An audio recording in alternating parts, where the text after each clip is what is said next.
اهلا بيكم، كل سنة وانتم طيبين ورمضان كريم علينا وعليكم. النهاردة هنتكلم عن اول حلقة الرامز جلال زي ما شفناها، وهنتكلم في الجزء التاني من الحلقة عن الاعلانات اللي شفناها في رمضان، وهنرتب الاعلانات من الاحسن للاسوأ. حرفيا رامز جلال ده حاجة من البيت في رمضان، يعني زيه زي التمر الهندي، زي العرق سوس، زي السوبيا، زيه زي الاكل اللي بيتحط. رامز جلال فيه عشرة فوق ال10 سنين بيعمل مقالب دي، ما ينفعش تقلق. حتى لو البرنامج زفت، حتى لو بقاله 3 سنين بيقدم عفن، بس حاسه واحد كده من العيلة. ما ينفعش يعني عمك قاعد بيعمل برنامج وانت تخشش تتفرج، بيبقى العشم كده. وكده كده أول حلقة من رامز جلال بتبقى مصر كلها قاعدة مستنياها. رامز جاب نجوم كبير كتير قوي كتير، كل دول كانوا بيجوا عشان عارفين ان هما بعد رامز برضو شهرتهم برضو هتزيد، يعني هما مستفيدين ورامز مستفاد وكل. فتوصل بيه الدرجة دلوقتي ان رامز تبقى اول حلقة تتعرض في رمضان تبقى الاسماء جلال. الحلقة دي مليانة كمية عبث وكمية ايحاءات جنسية تخليك مفطر 3 رمضان قدام. ما يتقبلش منك صيام، ما يتقبلش منك صلاة، ما يتقبلش منك اي حاجة. هنشوف الحلقة وهنعلق عليها دلوقتي.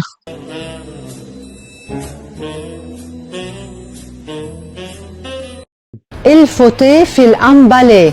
الفوتيه في الأمباليه.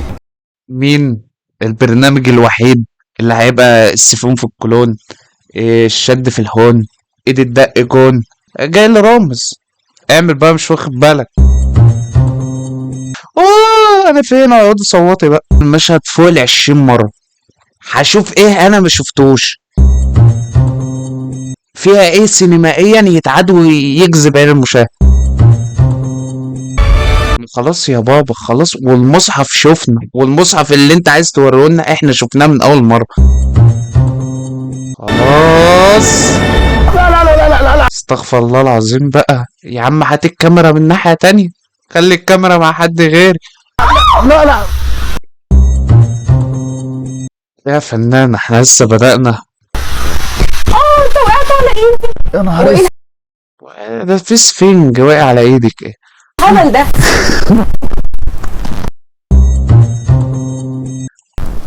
انت كويس؟ طيب اعمل لك ايه؟ قولي. اديله قبلة تعليق فاجر اهو. ايه السؤال ده؟ هتعملي مين اللي بيقلش القلاشات الرخيصة دي في مصر؟ هو في غير رامز جلال اللي بيعمل الكلام ده؟ تمام، هنشوفك هتعرفي تمثلي انك مش مكتشفة ولا لا. يا عم اقسم بالله البندقية اللي انت بتضرب في التوتة دي انت عاملها من 2020، وقسما بالله كانت في 2020. فين الابداع؟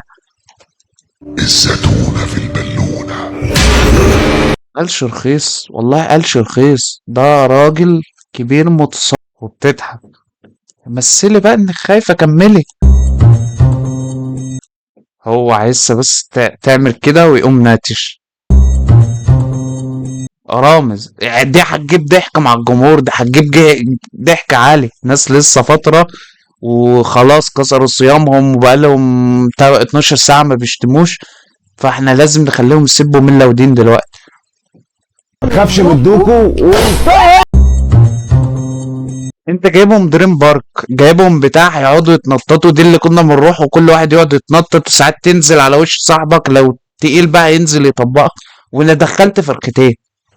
ايه اللي يخلي واحدة ممكن تصوت او اللي معاها يصوتوا على فرختين؟ دي فرختين بلدي ما بتاكلوهمش، ما بتاكلوهم عادي.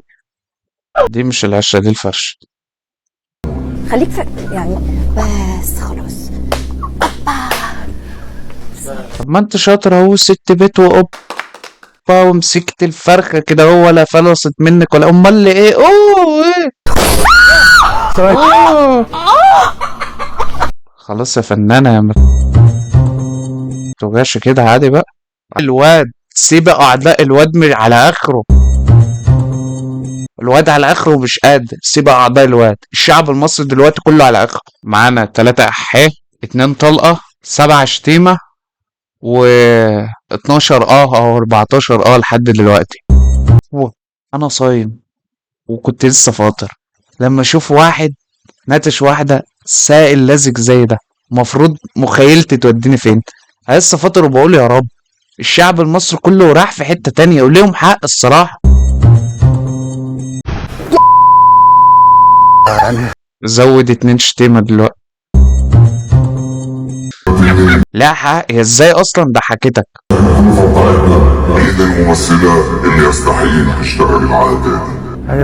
انا مستناها دلوقتي تقول له في جه في جه في جه. والله انا سمعت صوت الايه التك ديت اكتر من صوت اسماء جلال قسما بالله.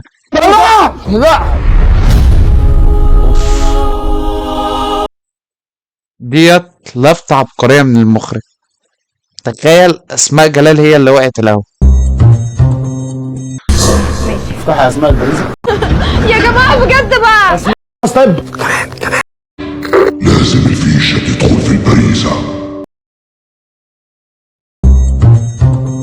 بيشة ايه وبريزة ايه وكوبس ايه وفي رمضان في رمضان 10 سنين بندفع التلبيسات. معرفنا ان في ناس بتلبسك وان انتوا جامدين اوي وفاجرين اوي. يعني معروض عليا اشتغل غوريلا ب3 بواكي ورفضت. خليك واقف. اعمل ايه طيب؟ ما انا مش قادر. ايه لا لا لا ايه حيوان داخل ياكلكم عادي. لا لا لا. وبعدين ايه ده دلوقتي الوقفة بتاعته ده كده اللي قدامها الراجل اللي مش عارف اسمه ده ورامز. دي وقفة 2 هيلعبوا سومو دلوقتي اللي بتتلعب في الصين ده، او هيطلعوا يوزنوا ويشوفوا مين اتقل.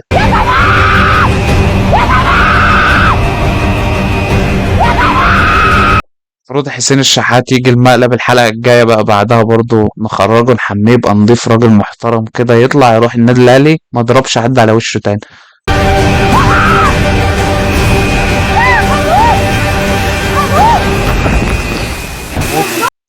خدها واحدة كده.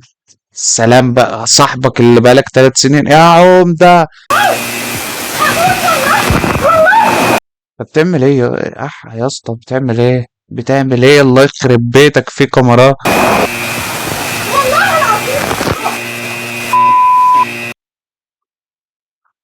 والله يا جماعة كل سنة وانتوا طيبين.